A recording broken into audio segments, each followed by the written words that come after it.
In this video, I'll show you how to create a Facebook group step by step. Facebook groups are a great way to build a community, connect with people who share the same interests, or manage discussions for a business, class, or project. The process is simple and only takes a few minutes.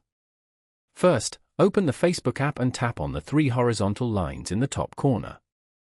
Scroll down and tap on Groups. Once you're in the Group section, tap on Create Group.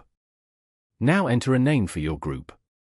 Choose something that clearly describes what the group is about so people can easily understand its purpose.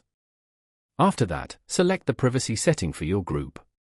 You can choose public if you want anyone to see and join the group, or private if you want only approved members to join and see the posts. Next, you can invite friends to join your group. This step is optional, so you can skip it if you want and add members later.